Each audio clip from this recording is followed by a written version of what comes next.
Tindak pidana kekerasan seksual tersebut ternyata telah memakan lebih dari 1 orang korban.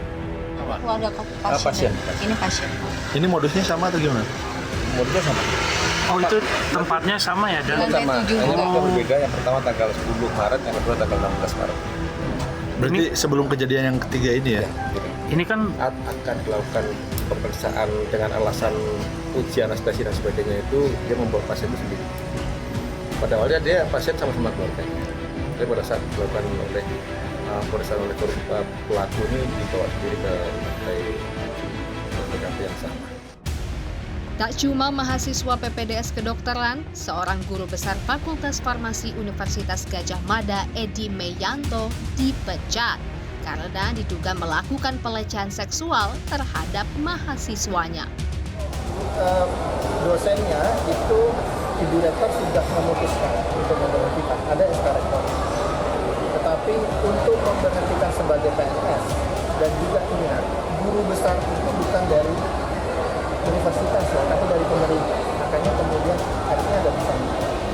Modusnya ya kegiatannya itu dilakukan di lebih banyak di rumah, mulai dari diskusi bimbingan gitu ya, dokumen akademik ya, baik itu skripsi, tesis dan disertasi. Hingga 10 April 2025, polisi belum menerima laporan tindak pidana pelecehan seksual ini. Polisi masih terus berkoordinasi dengan pihak kampus UGM dan pihak-pihak terkait.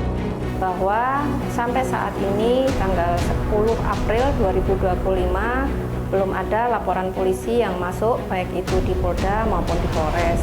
Namun demikian dari pihak Polda sedang melaksanakan koordinasi dengan pihak universitas dan juga pihak-pihak terkait. Dunia kampus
Yang yakin dapat dikuasai dengan mudah.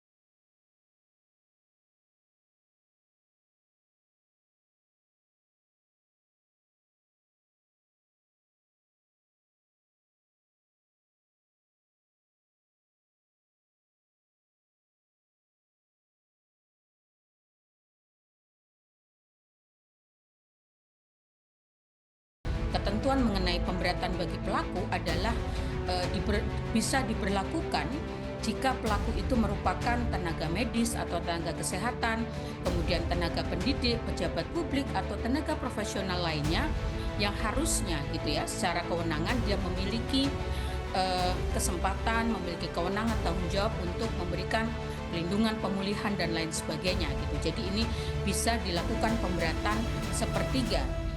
kekerasan seksual harus musnah dari sudut bumi manapun.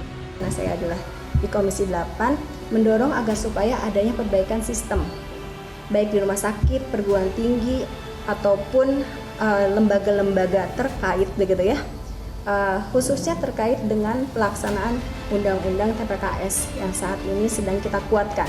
Jadi Undang-Undang TPKS ini ternyata belum dipahami oleh banyak masyarakat begitu ya, khususnya juga institusi. Melindungi korban dan menghukum pelaku dengan hukuman maksimal menjadi salah satu cara yang mungkin dapat dilakukan untuk menghilangkan perilaku kekerasan seksual yang meresahkan. Ada hal yang sangat menjadi krusial adalah kekhawatiran terkait dengan menurunnya kepercayaan masyarakat terkait dengan institusi-institusi tersebut. Apakah institusi kesehatan, apakah pendidikan, ataukah keamanan dan lain-lain. Jadi kita akan fokus di sana supaya betul-betul masyarakat merasa aman, merasa nyaman di ruang-ruang publik, apalagi ruang-ruang yang berkaitan dengan tempat-tempat yang mereka merasa bahwa tempat itu harusnya menjadi tempat yang aman dan nyaman buat mereka. Seperti itu.